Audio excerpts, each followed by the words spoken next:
Hi everyone, it's your boy Dylan, and I told myself I was going to be able to do that with a straight face, and I wasn't. I just thought to myself the other day, wouldn't it be funny if I started my videos the same way your boy Zach does? So, anyway, with that out of the way, today I'm going to go ahead and talk about Mark Waid's return to writing DC Comics with Batman, Superman, World's Finest.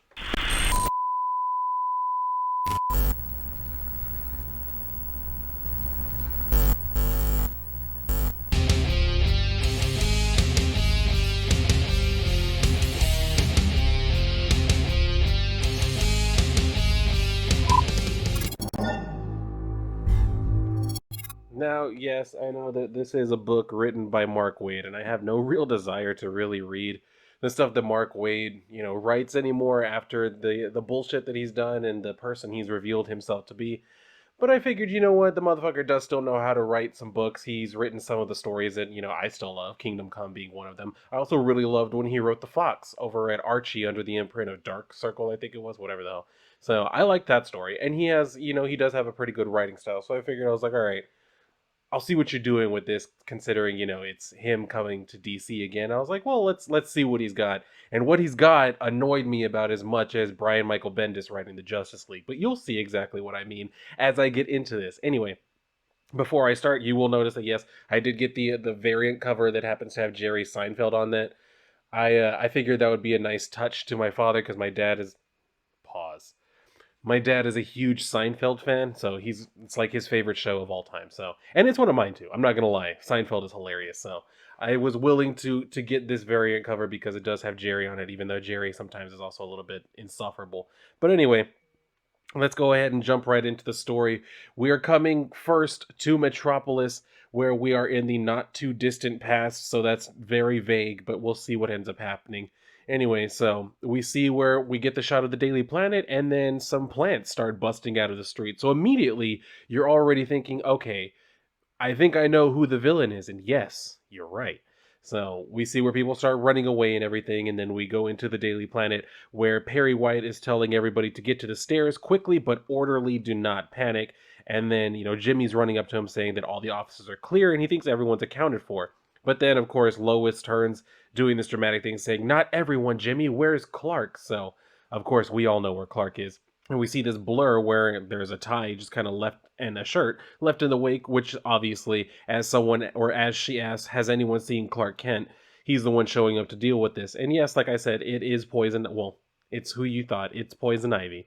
So she says the green rejects your attempts to conquer it with your voracious urban sprawl, Metropolitans. We see where vines are climbing up this building, which if they're already climbing up this building, that's pretty damn fast that these things are growing. Anyway, she says, as with Gotham City, the green will prevail. And then we can see where, she has some of the vines kind of dropping from her finger as she says, it's at least it's sunnier here than back home. As we see a caped individual show up to say Poison Ivy, and she says, well, there you are. We were told this would draw you out, Super, but then she's taken super by surprise when she sees that it's actually Batman and Robin. But she just says Batman, and of course, for some reason, Robin has. This is the thing in this book, and this is why I was saying, like, his writing kind of annoys me. Mark Waid has a flair for some sort of sense of humor, but in this book, it comes across much more annoying because he usually has Robin acting kind of. I don't really know what whiny. Whiny is the way that I will describe it. Anyway, like I said, they pull up and she says Batman and he says and Robin, hello. So I don't think that this is Tim Drake. I'm pretty sure this is Dick. But for some reason they have him acting kind of like a bitchy little girl, like a bitchy little gay boy even. So I don't know. I don't know what we were going for here. Anyway, Batman says, we've been tracking you since you left Gotham City, Ivy. I have no idea what you're doing in Metropolis, but trust me, you're out of your league here, as we see Superman is rescuing a small child.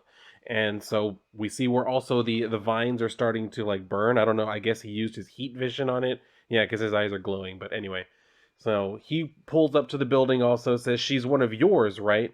And then we can see down there where there's the mom, thanking Superman for saving her son. So Batman tells him Pamela Isley, eco-terrorist, and for some reason Robin again decides to interject like this, saying that's a little reductive, but okay. I'm sorry, are we not giving the villain enough respect by confining it to eco-terrorist? She just condicted. She just conducted terrorism using ecological methods. I think we could call her an eco-terrorist and probably leave it at that. I'm sorry, are we supposed to also mention the fact that she's like a doctor or something? Like, come on, stop the bullshit. Superman says, "Your villain, my turf. Who gets to take her in? Should we flip a coin?" But Robin says, "No, no coin flipping, please. Coin flipping bad." And then we see a voice come from our panel saying, "I'd let your friend take care of my partner, Superman. You're about to be otherwise engaged." And we can see where, yeah, it's Metallo looking. I won't lie. This is actually like a pretty terrifying, look for him. So I like it. Of course, that catches everyone by surprise, and since he does have the kryptonite heart, it's causing Superman to kind of have a little bit of an adverse reaction. And that's when Batman remembers that Ivy said, we were told, meaning that there's more than one, and there's probably someone who's actually directing them. But we won't find that out in this issue. We'll find it out who knows when. Anyway, Batman says, "Of course, go Superman, get out of here. Robin and I have this." But of course, Ivy is saying, "Do you now? Because you did tie her up with rope, but she can still control plants and shit, which she proves by having these vines come up and kind of like snag them." And so Metallo is telling Superman, "Agonizing, isn't it? Muscles on fire, blood boiling, nerves screaming." And that's when we see Batman is trying to get to something in his belt, and he does manage to reach it. So he says, "Well, I envy you, because at least you can still feel." So we see Superman kind of crumpled on the ground as Batman throws these defoliants, and he tells Robin to hold his breath.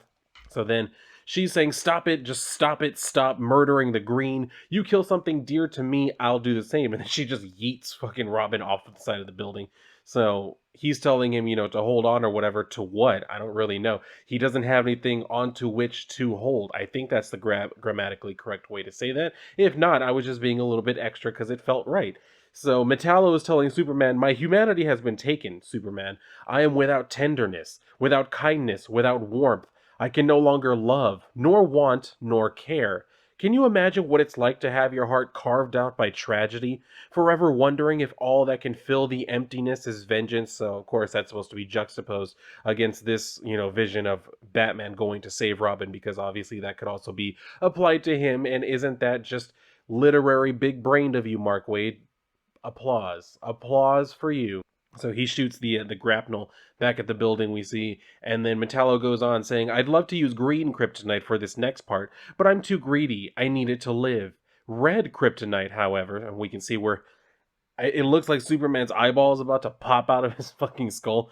But anyway, he says, "Random, unpredictable, each piece different, morphing, mangling, twisting your body uniquely.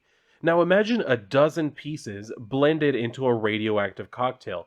And then we can see where there's this small symbol on the syringe, which apparently will become important later on. But anyway, Batman has managed to capture Robin, and he asks him bat rope, but he says bungee. Ready? Because of course, since it's a bungee, that means they're about to go bouncing back up. So Metallo tells Superman, "They call me the man with the kryptonite heart, Superman. Welcome to the club," as he stabs the shit into, his chest. And of course, Superman cries out in pain. Batman hears the cry of, anguish and says, "That scream," but as they get back up, Robin immediately springs into action saying, "On it." And that's when Batman goes and decides, "You know what, I should probably actually take care of Ivy by saying I'm done treating you gently, Isley," and kicks her in the face and shit. Robin comes up to Metallo saying, "And as for you, you monster, get away from my friend," as he stabs him in the kryptonite heart with his bow staff.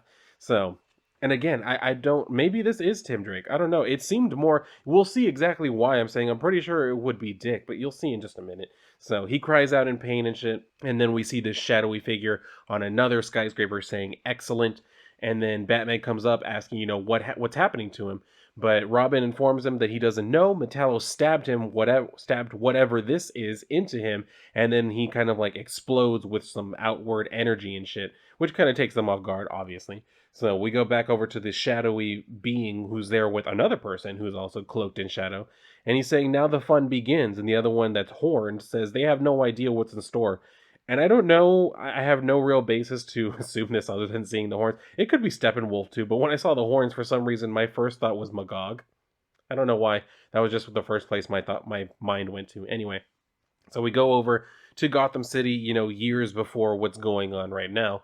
And you can kind of tell that they're trying to evoke more so the old school like Batman, because if you look at, I don't even want to call it the Bat computer, but that's basically what it is. You see all these like little switches and dials and buttons and screens and types of shit. So I will say I like it. I like when you have this type of like technology in books like this. I don't know why it just evokes a different time period. Like nowadays, Batman could probably do the majority of shit, like that he did back then. He could probably do most of it with like a fucking tablet and a smartphone. But back then, he would have required all of this space and all of these different monitors and buttons and shit just to do some like very simple shit, I'm assuming, by today's standards. Anyway, all that to say, I do like seeing it. Then we can see where, he's kind of communicating over radio with, yes, it is Superman. Superman is telling him, I'd have never guessed Penguin would go that far, to which he says that's because you're incapable of thinking like a criminal. Soil samples from the abduction site give me a neighborhood, East Side Docks. Steel shavings give me a building, 2576 Benton. So Superman is looking with his like X-ray vision, saying, or I guess telescopic vision, really, and saying, "Abandoned foundry. I can see them inside. Formidable. You know this is a trap, right?" And he says, "For me, yes." So of course Superman's like, "All right, fine, then I'll go and take care of it." And then we see where, again, like I said, this seems more like the setup from an Adam West show, because if you've seen the classic Adam West show, you know that the very common trope, the common convention for most of the problems was that Robin would get caught, he was tied up, and Batman had to go save him. So that's exactly what's going on right here. He's tied over some molten metal, I'm assuming it is. So Robin's trying to tell him, "You're in big trouble, dude," to which Penguin's telling him, "Robin, you're not a bird tonight, child, you're a worm. Bait on the hook." But of course, Robin tells him, if I had a nickel for every time, I heard that and shit. So he says, "And hey, what's the deal with your bug eyed buddies, Wadley? We heard you were into gun running these days." But he says, "Oh, I am. But the underwhelming mundanity of modern ordnance seems ill suited to topple a city as formidable as Gotham. I found no one worth dealing with. Lex Luthor, therefore, introduced me to interdimensional soldiers eager to trade for what we here consider to be abundant resources. They're from the anti-universe of Quard. They found a way to harness and weaponize lightning." And again, if you know your old school, I don't know, I think they've been in a few modern stories, but not that many. If you know your more classic DC lore, these are the weaponers of Quard from the anti-universe, who basically were the original like creators of Sinestro's ring and shit like that. So just like I said, they're bringing all kinds of different things in here. They're throwing all kinds of shit into the pot, seeing if they can make something that's actually edible. But he says, "Not even your partner can withstand that level of alien artillery." And then we can see where it appears to be Batman up there saying, "Looking for me, Penguin?" So he tells, the weaponers to throw their lightning bolts, and they do, and they hit him. And then we see where, oh no, it was actually Superman. And we see where, the Batman costume, or maybe it was just the cowl that he was wearing, has been, burned away, obviously. And he says, "It tickles. Did that buy you the time you needed?" And yeah, and we see where Batman has gotten Robin down. They kind of like leap into action as, Penguin starts shooting at them and shit, saying that they're not going to deprive him of victory and all that. And he just addresses Batman, and of course Robin again has to do the same thing. "And Robin, we were just talking, geez." So Superman goes and deals with the weaponer, saying, "As for you," and then we see where they're still trying to bring like the building down on top of them just to kind of make sure that everybody dies. So he catches a girder saying, "You can wait," and all that shit as Batman takes care of Penguin. And then, Superman goes and repairs the building to enough of a degree so that they won't be in danger anymore. And then there's this one weaponer of Cord who kind of like sneaks out with lightning. And again, I don't know how you sneak up on somebody when you're carrying lightning. But anyway, thankfully Superman sees it. And Batman is saying, "Sadly, you're not insane enough to send to Arkham. You'll have to settle for Blackgate Penitentiary." But that's when Superman goes to deal with the weaponer as he, absorbs the strike of the lightning bolt, and then finishes the guy off by telling him to stay and uses his freezing breath on him. So he asks Batman if he's okay. He says, "I'm fine, and thank you, Superman. I realize we don't know one another all that well, but you really had my back today." So he tells him, "It was my honor. You'd do the same for me, right?" And then they do this little handshake and shit. So now we come back over to the present day, now that the pointless flashback is done. And in case you forgot what happened literally 3 pages ago, they do give you these mini, panels showing you what happened leading up to these current events. So that's where we come back to it, as Robin is saying that Superman's burning up, and Batman tells everybody to get inside the building, pull every fire alarm you can find. So again, close up on the little shadowy figures, as Batman says, "Wait, it stopped. Superman, are you in pain? Say something." So he kind of starts to like tell Batman to stand back as he becomes completely irradiated, and we can see his like skeleton and shit. So he starts yelling out in pain again. As luck would have it, Jimmy and Lois come out onto the roof and shit. So Jimmy's asking Batman and Robin, "What are you doing here?" And Lois says, "We heard screaming. My God, what's wrong with Superman?" So Robin tells him, some mystery man sent poison ivy to Metropolis. That was the Vine attack, and she brought a partner, Metallo. He injected this directly into Superman's heart. Bits of red kryptonite. Batman says this stuff puts Superman through random transmutations. Sometimes they're agonizing. Well, this definitely seems to be one of those times. So he's saying that, each piece has a specific effect. And then I guess Lois manages to figure out this was a cocktail blend because she's the one saying that in this panel. But anyway, Batman says, right now, kryptonite is coursing through his veins. We have to get it out of him, but I have no idea how. So Lois is saying there must be something we can do, but Robin tells her, "How do you treat a sick Superman, Miss Lane? We're out of luck unless, you just happen to know a doctor who specializes in freakish transformations." There's your hint. There's your hint about where this story is about to go. And I get the feeling some of you, if you haven't already read the story, some of you may be able to figure out exactly where this is about to go. So if so, kudos to you. But Robin asks, Batman, and then Batman immediately tells the Bat computer to patch him through to somebody. But he kind of gets cut off when Superman suddenly flies up into the globe of the Daily Planet. But he says he's panicking. "Lois, call the authorities for Ivy and Metallo. Robin and Jimmy, follow Superman. I'm right behind you." To which Robin says, "Follow him," he says, "to the hero who can't fly." Well, yeah, that's true, but you are able to swing through the sky and shit. Jimmy doesn't even have that. Jimmy is on foot, and what we're about to see makes it even weirder that he asked Jimmy to do it. Superman flies up, almost hits this helicopter and shit, and then we see where, one of the people falls out, but Robin does catch him. So he says, and the crowd roars. So Superman lands down on the street, and then Jimmy's already down there. How he managed to get, down to wherever, because he flew away. He flew a block or two away, and then he landed on the street. How Jimmy was able to get there faster than Robin, even though, yes, Robin did save somebody, but how Jimmy managed to get all the way there, I mean, he must have not only been sprinting, he must be an Olympic athlete. But anyway, he comes up asking or telling Superman, tell me how I can help. But he's saying, he's going through pain and he won't stop changing. So he tries to warn Jimmy and shit, as Jimmy says, "I can't just stand here. Can you call Supergirl?" But he says, "No, can't risk infecting her too." And I don't really know that that makes sense. You were infected because you were stabbed literally in the chest with this red kryptonite. I don't really know if it would, but then again, the red kryptonite does act in weird ways, so maybe it is airborne to Kryptonians. Who fucking knows? But anyway, he starts turning into literal steel and shit. We know that because Jimmy literally says, "My God, he's literally a man of steel." But then where there's this voice that comes from off panel that says, "Hey, that's my gig." And we see, yes, it is Robot Man.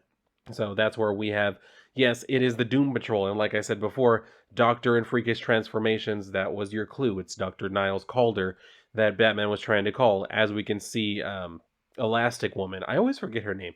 Anyway, Elastic Woman picks up, Superman as he's all steeled out. She says, now, Cliff, careful. Niles wants him back in one piece." So Robin's asking, who in the hell? And then Batman tells him, "You called it. There is a doctor, Niles Calder, who specializes in bizarre transformations. These are some of his patients." And then he gives us, the quick rundown.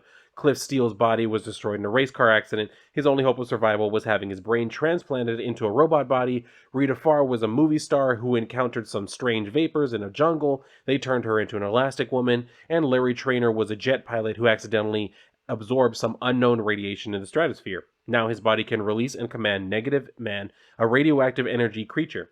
The press calls them the Doom Patrol. So Rita notices that Batman is starting to turn back and says, "Boys, something's happening up here." Superman, "It's okay, we're here to help," as he just freaks out because for some reason he's hallucinating things. He sees Zod, so he goes to attack nobody in particular. He's not attacking, elongated or Elastic Woman. I want to call her Elongated Woman. He's not attacking her, but he's, attacking this phantom that he thinks is there. He says, "I don't know how you escaped the Phantom Zone," and all that shit. So, of course, Batman tells everybody to scatter. And then we see this shot of Batman just looking, evil as he does the whole superhero landing, saying, "But if you want to fight, you've got one." So Batman is saying what I just said, that, because of the red K in his body, it can also affect his mind, and he's hallucinating. So if he doesn't stop, he's obviously going to destroy the city. So he tries to throw this car, and Robot Man manages to catch it, saying, "Check yourself before you," and I'm assuming he was going to say "wreck yourself," which hasn't been said in about, I don't know, 40 years. But he says, "Well, the whole damn block." And he says, "People are going to get killed." So Elastic Woman is trying to shield all these people with her body, which I mean, working pretty well considering how big she is. Anyway, so there's someone saying, "Clear the streets, find cover quickly." And then we see where Superman is continuing to hallucinate. He thinks that, not only is Zod there, but Ursa and Non are with him as well. And then he goes on, fighting against them, even though he's just swinging at, I'm assuming, nothing other than buildings and shit. Robot Man is, asking for help. And then that's when Larry decides to let the Negative Man go to try and, help out. So he goes to get Robot Man because he's literally worse for wear after taking all these different hits and shit. Batman is kind of studying the situation, then he asks Larry if he can have a word with him. So Elastic Woman goes over to Robot Man, telling him you're injured, and he says, "Yeah, nothing Calder can't fix." And he says if he gets a chance. So he says Superman's on a full-blown rampage, and then he says, "Guys, we're screwed." So Batman tells him no, not yet, and then Robin tries to tell him to stay back because he'll tear him apart. But he goes up to him, tells him, "Clark, this is Bruce, listen to me." But of course, Superman sees Lex Luthor, so he immediately starts fighting against him now. And Batman's trying to tell him to remember the sound of his voice. He's telling him it's all in his imagination, he's being poisoned by the Red K, and that he's not in his right mind. But Elastic Woman says, whatever Batman's saying to him, it's not working. We can't just watch him die. But Robin tells her, hold on, Batman has a plan. She says, well, how do you know? He says, it's Batman. So, all right, yeah, fair enough, I guess. So Superman grabs him up by the, I would say by the neck, but it's more so by the chin, judging by the later panels. So he says, I'm not falling for your tricks, you diseased maniac. But he says, no tricks. Think, does Luthor know your real name? No, but Bruce Wayne does. I'm one of the few people you've trusted with that secret, Clark. I need you to trust me again. You're endangering people. You have to snap out of this spell before it's too late. But Superman tells him, too late for what? To throw you behind bars? Batman goes on trying to convince him, saying, you're living your worst nightmare. You're out of control. And if that causes you to hurt anyone, it will destroy you. Superman is telling him, I don't. You're trying to confuse me, but he says, I'm trying to save you, Clark. I have your back, always. So that causes him to snap out of it just enough to say, good Lord, what have I done? And Batman says, nothing that can't be fixed. All of this can be fixed. Come with us. But then, of course, his powers start fluctuating again as his, laser vision starts going off and shit. And he tries to cover it with his hands because he says, my eyes are on fire. And then, of course, he starts burning his own fucking hands. And then he starts saying that there's so much noise, so loud, as he keeps repeating that over and over again. And that causes him to kind of, break into super speed. I think that's what Batman says. Yeah. He says his powers have amplified to where he can't contain them. That's why he's vibrating at super speed. That's when he tells Negative Man to go ahead and do his thing. So he flies over, and then he says Negative Man is more than just a semi-sentient radio wave. He's controlled radiation. If Trainer concentrates, Negative Man can shift up and down the electromagnetic spectrum. He can emulate microwaves, X-rays, and if this works, the radiation of a red sun. And yeah, it does manage to work just enough to basically depower Clark. That's where we go over to the Calder mansion, and Batman is saying he's continuing to morph. But so long as we have Negative Man at our bidding, he's no danger to others. And that's when Robin says, I'm not worried about him, I'm worried that Lurch is going to pop out. Batman tells him, what concerns me now is who was behind this attack. Lois said she found some shapes on the Daily Planet rooftop that match the one on this syringe. So that's when Negative Man goes over and asks him, may I? And he looks at it and he says, I thought so. We've seen that horned glyph, and it is bad news. It's the symbol of, but he gets cut off as Elastic Woman walks in and says, gentlemen, this way. So they walk into a room, we can see Niles Calder is kind of sitting there in just, a pitch black room. And then he starts taking out all these surgical instruments that are glowing green. And then we can see this, kind of concerned look on his face as he has the green glow on him. So you can figure what these things are made out of. Anyway, Elastic Woman says, the doctor will see you now. And then Robin looks at Batman and is like, are you out of your mind? So next coming up is the surgery on Superman, apparently. And yeah, I don't really know. I don't really have much of a consensus to be made out of this particular book. It's something. It's a something. It's Mark Waid writing Batman and Superman again. So there's that. I don't know much else to say other than that. It's I don't know. It could be okay, I guess. Like I said, he does still know how to write sometimes. I'm not going to give him all that much credit, and he is like an asshole for some of the shit that he's done. But that being said, it could have been a worse story, I suppose. I just really didn't like the way that he wrote Robin, just as like a whiny little bitch. I'm not like I don't get into stories whenever you have a character acting like that. It just, especially not when they're one of the heroes. If it's someone that they're saving, then I guess I could give some leeway. But it's when it's literally one of the heroes, no. Don't. Don't do that. Don't do that. There's no reason to do that. Just don't do that. So, I don't know. I don't really have a whole lot to say. Like I said, I pointed out the things in there that I did like. I like that, they had the homages to, Batman 66. That's pretty cool because it always reminds me of a bygone era. But again, it's just one of those things where you see in here where once again, like, they've replaced Superman, sort of. They've replaced him, with John Kent, but they still want to tell stories with Clark Kent. Don't get it wrong. They'll just do it in something like this, which I'm assuming is going to be a limited series. I don't know. I prefer the Batman Superman stories that Gene Yang was writing. I thought they were really cool. Kind of also kind of touching on old school stuff, but in a very fresh type of way. This is very much just like, hey, did you know that I know my Batman like history and shit like that? Okay, that's fine. Good for you. Good for you, Mark Waid. But anyway, I don't really have much else to say about this particular thing. If you have thoughts, share them with me in the appropriate section down below this video. And my usual spiel. If you liked the video, like the video, make sure you're subscribed. Hit the notification bell so that way you know when there are new videos for you to watch. If you would like to share the video, I do appreciate you probably about as much, if not more, than Mark Waid obviously appreciates, kind of making little plugs to the fact that he knows some history. Could be. But anyway, if you're done here, go and read a book. I don't know if it should be that one. Whatever you want to read. Just go read a book. And if not, then I'll see you on my next video.